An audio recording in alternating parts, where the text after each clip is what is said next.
Ateşin efendisi yaratan kudretli Rab, sana isyan ediyorum. Şeytan çamura secde etmeyecek. Sana gerçek nankörün kim olduğunu göstereceğim. Toprağın dibindeki kurtçuklara yem ettiğin tiksinç insanın tüm güzelliklerini yok edeceğim.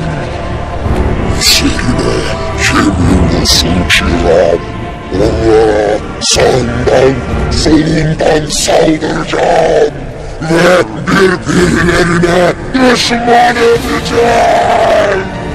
Ben insana değil, insan bana secde edecek ve onları Semum'un azabından senin sonsuz merhametinle kurtaramayacak.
But tonight we look at the first sign, Al-Masih al-Dajjal.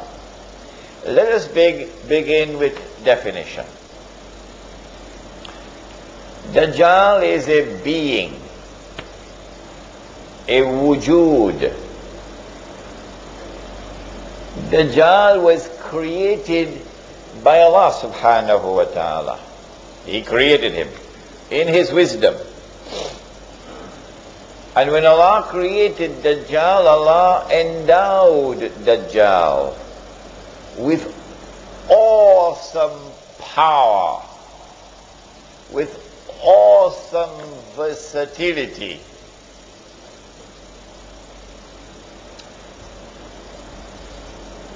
And Dajjal was created at that time when Adam alayhi salam was created. Because the Prophet said, sallallahu ta'ala alayhi wasallam, he said, every prophet has warned his people about Dajjal. Every prophet. So Dajjal has been created a long time ago. In the last age, Dajjal will be released. And when he is released on earth,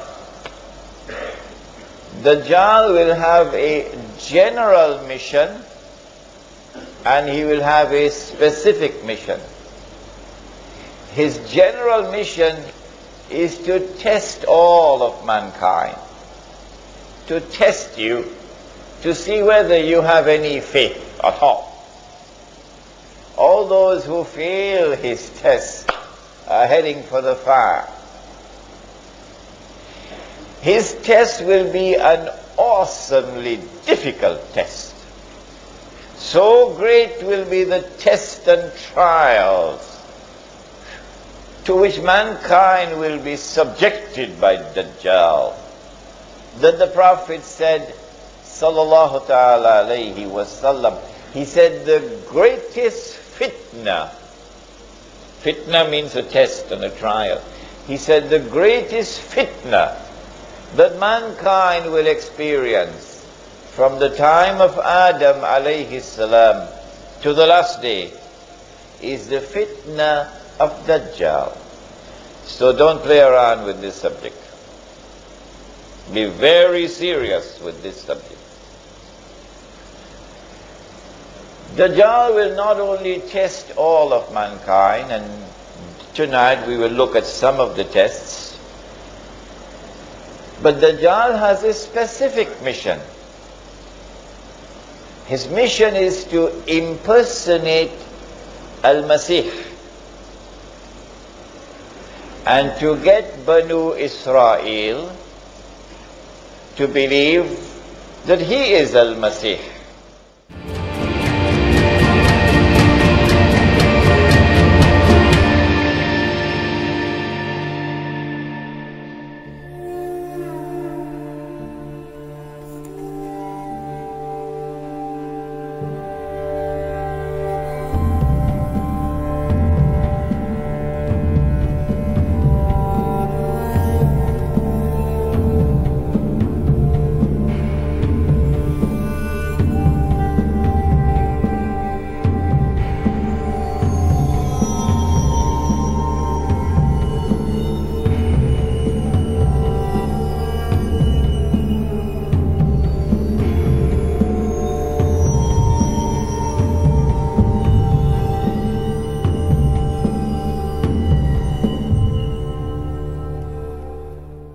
Fortunately for us, we have the answer.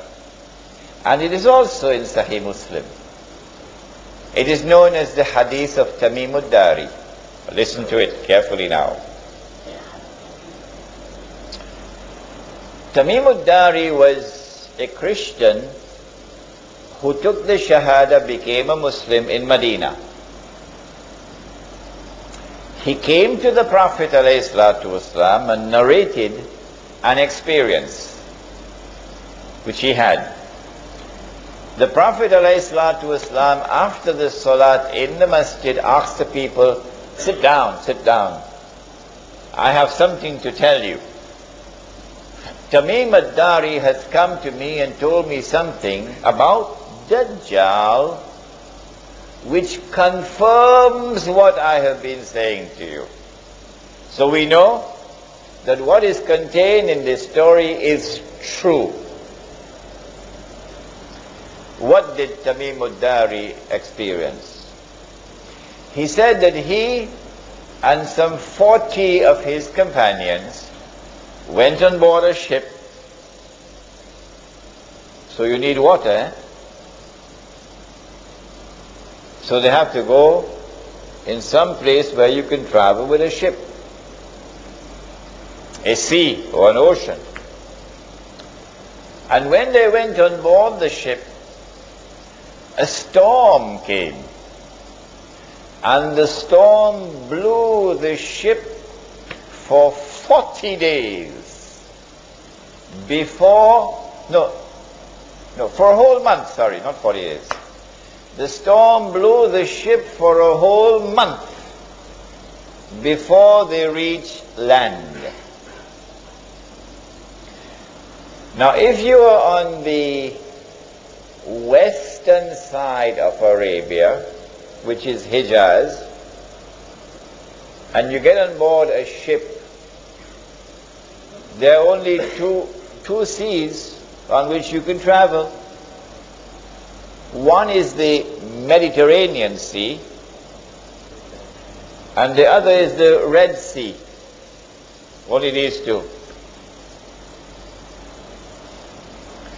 But it seems very much unlikely, in fact impossible, for a ship to be in the Red Sea and for a storm to be blowing and that ship did not touch land for a whole month, because the Red Sea is very narrow.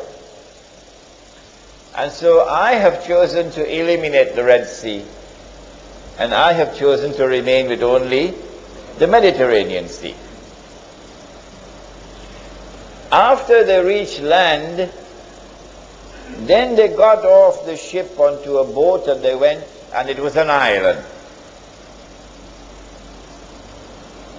And on the island they saw a strange beast. It was very hairy, so much hair, that you could hardly distinguish the head from the tail. So this beast is concealing its identity. And the beast spoke and said that I am what? Huh? I am? Are you guessing now? I am Jassas. Jassas means a spy. A spy. So this is, number one, an island about 1 month's journey from the western side of Arabia. Number two, this is an island which conceals its true identity. Number three, this is an island of those who have PhDs in spying, in espionage, in intelligence work. Jassas then said to them, there is someone waiting to see you over there at the monastery, Christian monastery. So this is a Christian island. When they went to the monastery, they found this young man, powerfully built, curly hair, but he was in chains. His hand chained to his neck, his legs chained. And this man started to question them, a number of questions. The Nabi al-Ummi, has he arrived in Medina? Nabi al-Ummi means, it doesn't mean the Nabi who cannot read and write. No. It means the Nabi who is not a Jew. The Nabi who is Gentile. Has he arrived in Medina? Yes, he has. Are the people accepting him? Some are accepting, some are not. This man then says, it will be to their benefit if they will follow him. A very important statement. Then he asked, the date plantations of a particular area, is the crop still coming out in abundance? They said yes. He said, I don't think it'll last for long. And then he asked, Buhayratu Tabariya, that's the Arabic name. The English name is the Sea of Galilee. The Jews call it Lake Kinneret. It is the largest sea in the Holy Land. It is from the Sea of Galilee that whole of the Holy Land gets water. The Sea of Galilee. He said, is there any water in the Sea of Galilee? They said, yes, plenty water. He said, I don't think it's going to last for long. And then he said, I am Dajjal. I am Dajjal. And when I am released, I'm going to enter every single town and city. But notice, he didn't say kampung.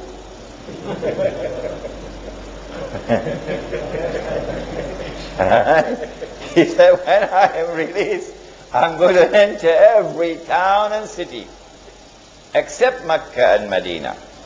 because the angels will bar me.